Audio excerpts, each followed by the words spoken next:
Hello and welcome to the Nursing Key. My name is Shivam. If you have not subscribed to this channel, please subscribe this. And if you like this video, please give a thumbs up.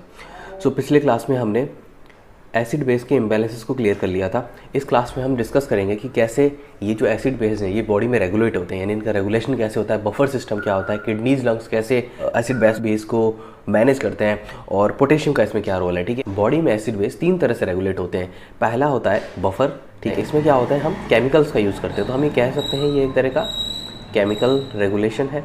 जो second type है वो है lungs kidney. ठीक है, इसमें हमें body की physiology use होती है, तो इसको हम कह सकते हैं ये एक तरह का फिजियोलॉजिकल रिएक्शन है.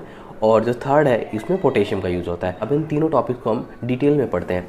तो चलिए पहले हम बात करते हैं बफर के बारे में. तो जैसा मैंने आपको बताया कि बफर में क्या होता है कि बफर में हम केमिकल्स का यूज़ करते हैं. तो देखिए बफर का काम होता है कि जो चीज़ कम होती है उसको ये बढ़ा देता है और ये जो चीज़ ज़्यादा होती है उसको ये कम कर देता है.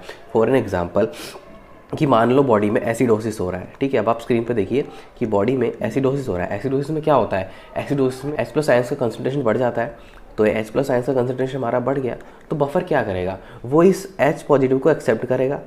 ठीक है, और इसके साथ मिलकर एक नया सब्सटेंस बना लेगा. ठीक है, और जिससे क्या होगा कि हमारी जो pH है वो बैलेंस रहेगी. ऐसे ही क्या होगा कि अगर एल्कलोसिस हो गया, एल्कलोसिस में क्या होता है, OH नेगेटिव आयंस बढ़ जाते हैं. ठीक है, हाइड्रोक्साइड आयन बढ़ जाता है तो ये क्या करेगा, हाइड्रोक्साइड आयंस को एक्सेप्ट कर लेगा और pH को रेगुलेट कर लेगा. इस तरह से ये काम करता है. जो सबसे पहला बफर है वो होता है बाइकार्बोनेट या H2CO3. ठीक है, इसमें आता है H2CO3 जो कि होता है कार्बोनिक एसिड और HCO3 नेगेटिव. अब ये काम कैसे करते हैं, जैसे मैंने आपको बताया ये H पॉजिटिव और OH नेगेटिव को एक्सेप्ट करता है. तो पहले हम देखते हैं, मान लो कि बॉडी में एसिडोसिस हो रहा है. ठीक है, अब एसिडोसिस में क्या होगा, हाइड्रोजन आयन बढ़ जाएंगे. ठीक है, तो क्या करेगा कि ये जो बाइकार्बोनेट आयन है HCO3 नेगेटिव ये इसके साथ रिएक्ट करेगा और इसके साथ रिएक्ट करके ये H2CO3 बना ले. तो इस तरह से ये जो फ्री हाइड्रोजन आयन है इनका कंसंट्रेशन कम हो गया, जो बॉडी की pH है वो बैलेंस हो गई. तो एसिडोसिस को ये ट्रीट कर देता है. दूसरी चीज़ कि एल्कलोसिस में क्या होता है, तो देखो OH नेगेटिव आयंस बढ़ जाते हैं. यहाँ पे जो H2CO3 है, ये जो कार्बोनिक एसिड है, ये OH नेगेटिव आयंस के साथ रिएक्ट करेगा. तो ये जो OH और इसका H ये मिलकर बना लेंगे H2O प्लस HCO3 नेगेटिव. ठीक है, तो ये प्रोसेस बॉडी में कंटिन्यूसली चलती रहती है ताकि एसिड बेस का बैलेंस बना रहे. और जो H2CO3 और HCO3 नेगेटिव है ये बॉडी का प्राइमरी बफर है. ठीक है, ये चीज़ याद रखने वाली है.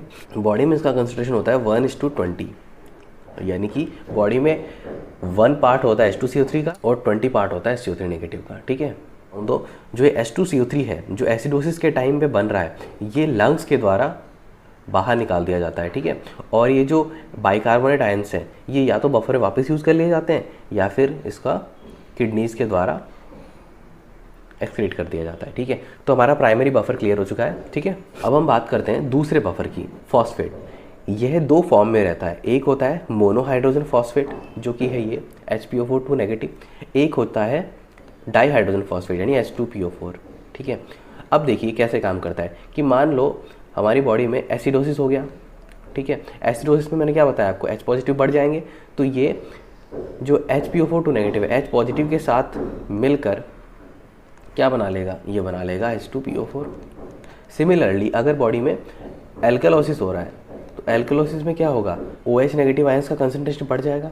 तो ये जो H2PO4 है OH नेगेटिव के साथ मिलकर क्या बना लेगा, H2O प्लस HPO4 नेगेटिव. जैसे कार्बोनिक एसिड और बाइकार्बोनेट दोनों साथ मिलकर काम करते हैं, वैसे ही फॉस्फेट भी इसी तरह से एसिडोसिस और एल्कलोसिस में हाइड्रोजन आयंस और OH नेगेटिव आयंस को एक्सेप्ट करता है. ठीक है, नेक्स्ट बफर है हमारा एल्बुमिन. एल्बुमिन जो बफर है वो भी एसिडोसिस में हाइड्रोजन आयंस को एक्सेप्ट करेगा और एल्कलोसिस में हाइड्रोक्साइड आयंस को एक्सेप्ट करेगा. ठीक है, इस तरह से ये भी फॉस्फेट और बाइकार्बोनिक एसिड की तरह एसिड बेस को रेगुलेट करता है. ठीक है, उसके बाद चौथा बफर है हमारा हीमोग्लोबिन. हीमोग्लोबिन 2 तरह से काम करता है. इसमें आता है, पहला है क्लोराइड शिफ्ट जिसको हम बोलते हैं हैमबर्गर फिनोमेना, और दूसरा ये काम करता है रिवर्स क्लोराइड शिफ्ट. तो ये क्लोराइड शिफ्ट और रिवर्स क्लोराइड शिफ्ट के थ्रू एसिड बेस को रेगुलेट करता है। क्लोराइड शिफ्ट और रिवर्स क्लोराइड शिफ्ट को हम यहाँ पर डिस्कस नहीं कर रहे हैं, इसको हम किसी सेपरेट क्लास में डिस्कस करेंगे। यहाँ पर बफर को समझने के लिए इतना काफ़ी है। एसिड बेस का दूसरा रेगुलेशन होता है लंग्स और किडनीज के थ्रू, जो कि एक बॉडी का फिजियोलॉजिकल रिस्पॉन्स है, यानी कि इसमें बॉडी की फिजियोलॉजी इन्वॉल्व होती है। तो पहले हम देख लेंगे लंग्स को, ठीक है। अब लंग्स क्या है, ये रेस्पिरेटरी है, तो हम ये कह सकते हैं ये बॉडी का रेस्पिरेटरी रेस्पॉन्स है। मान लो एसिडोसिस हो रहा है, ठीक है, और हमारे लंग्स, ठीक है, दो सिचुएशन होनी चाहिए इसमें, जैसे एसिडोसिस हो रहा है और हमारे जो लंग्स हैं वो ओके हैं, यानी वो सही तरह से काम कर रहे हैं। ये काम करते हैं जब हमारी बॉडी में जो एसिडोसिस हो वो मेटाबॉलिक हो, यानी वो रेस्पिरेटरी उसका कॉज नहीं होना चाहिए। अब ये एसिडोसिस में क्या करेगा, ये क्या करेगा, हाइपर वेंटिलेशन स्टार्ट करेगा। हाइपर वेंटिलेशन से क्या होगा कि जो CO2 है वो वॉश ऑफ होने लगेगी, बॉडी में CO2 का कंसंट्रेशन कम होने लगेगा। अब ये जो CO2 का कंसंट्रेशन अगर कम होगा, CO2 किसको डिनोट करता है, CO2 रिप्रेजेंट करता है एसिडोसिस को, तो जैसे CO2 कम होगा कि बॉडी में जो एसिडिटी है वो कम हो जाएगी, ठीक है, और जो बॉडी की pH है वो बढ़ जाएगी, ठीक है। इस तरह से ये एसिडोसिस में काम करता है। दूसरी सिचुएशन अगर मैं देखूँ कि मान लो एल्कलोसिस हो रहा है, मेटाबॉलिक एल्कलोसिस, ठीक है, ये रेस्पिरेटरी एल्कलोसिस में काम नहीं कर सकता है, ठीक है। अब ये जो मान लो मेटाबॉलिक एल्कलोसिस हो रहा है, तो इस सिचुएशन में क्या करेगा, ये हाइपोवेंटिलेशन करेगा। अब हाइपोवेंटिलेशन का क्या लॉजिक है, तो देखो भैया हाइपोवेंटिलेशन क्यों करेगा ये हाइपोवेंटिलेशन जैसे ही होगा तो बॉडी में CO2 रिटेन होना स्टार्ट करेगी, और जैसे ही बॉडी में CO2 रिटेन होगी तो वो एसिडिटी को बढ़ाएगी, जिससे हमारा जो एल्कलोसिस है वो ट्रीट होगा। तो लंग्स का काम समझ में आ गया। जब भी कॉज मेटाबॉलिक होगा या किडनीज में डिफेक्ट होगा तब लंग्स या रेस्पिरेटरी सिस्टम कंपनसेट करेगा, और इस कंपनसेशन की वजह से एसिड बेस बैलेंस हो जाएगा, ठीक है। दूसरे मैं बात करूँ इसमें कि किडनीज कैसे कंट्रोल करती है, तो देखिए किडनी सिर्फ तभी कंट्रोल करती है जब कॉज रेस्पिरेटरी हो, यानी कि आप एक चीज़ देख रहे हैं कि जब रेस्पिरेटरी कॉज हो रहा है तब किडनीज कंपनसेट कर रही है, यानी कि मेटाबॉलिक कंपनसेट कर रहा है, और जब कॉज मेटाबॉलिक हो रहा है तब लंग्स कंपनसेट कर रहे हैं। अब यहाँ पे जो मेन डिफरेंस है लंग्स में और किडनी में, कि देखो जो लंग्स के द्वारा जो कंपनसेशन होता है ये होता है रैपिड, और जो किडनीज के द्वारा होता है ये होता है स्लो, ठीक है। अब देखो किडनीज में ये कॉज जब रेस्पिरेटरी तब कंपनसेट करेगी। अब कंपनसेट करेगी क्या, मान लो एसिडोसिस हो रहा है, अब एसिडोसिस हो रहा है तो H पॉजिटिव आयंस बढ़ जाएंगे। अभी जो H पॉजिटिव आयंस है इसको ये एक्सक्रीट करेगी यूरिन में, ठीक है। दूसरा, जब एल्केलोसिस हो रहा है ये HCO3 नेगेटिव सीक्रेट करती है, ठीक है, और ये जो HCO3 नेगेटिव है ये सोडियम के साथ मिलकर NaHCO3 बनाता है, ठीक है, और इसको फिर से यूरिन में एक्सक्रीट कर दिया जाता है, ठीक है। तो किडनीज कब काम करेंगी, जब कॉज रेस्पिरेटरी हो, और लंग्स कब काम करेंगे, जब कॉज मेटाबॉलिक या फिर किडनी के द्वारा हो, ठीक है। तो दूसरा मैकेनिज्म आपको समझ में आ गया। अब इसमें हम नेक्स्ट देखते हैं तीसरा टाइप का, जो है पोटेशियम एक्सचेंज। चलो पोटेशियम एक्सचेंज को समझते हैं। तो इसके लिए हमने दो पोर्शन बना लिए। देखिए पहला पोर्शन है, पहले हम देखेंगे कि एसिडोसिस में क्या होता है, उसके बाद आप गैस कर सकते हैं कि एल्कलोसिस में क्या होने वाला है। तो देखिए एसिडोसिस में क्या होता है कि जो ब्लड है उसमें हाइड्रोजन आयंस बढ़ गए। देखो सेल्स के अंदर जो इंटरसेलुलर कैटायन है वो है पोटेशियम। ये जो पोटेशियम है ये है सेल्स से निकल कर कहाँ जाएगा, ब्लड में, और ये जो हाइड्रोजन जो ब्लड में एक्सेस हो रहा था ये आ जाएगा सेल्स में।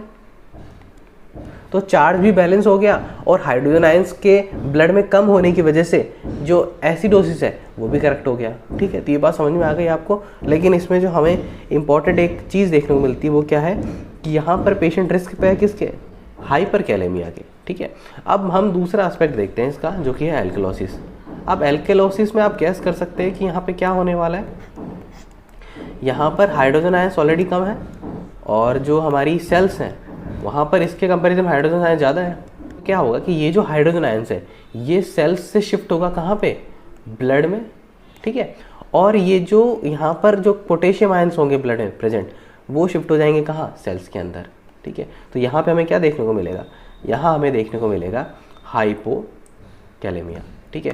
तो एसिडोसिस में हमें हाइपर कैलेमिया देखने को मिलेगा, और एल्कलोसिस में हमें हाइपोकैलेमिया देखने को मिलेगा, ठीक है। तो आपको ये वीडियो कैसा लगा आप हमें कमेंट करके जरूर बताइए। If you are new to this channel please subscribe and support us, और आप प्लीज़ इस वीडियो को लाइक करिए, और आप हमें टेलीग्राम पर ज्वाइन कर सकते हैं, व्हाट्सएप पे भी आप ज्वाइन कर सकते हैं हमें, उसका लिंक डिस्क्रिप्शन में दे दिया जाएगा।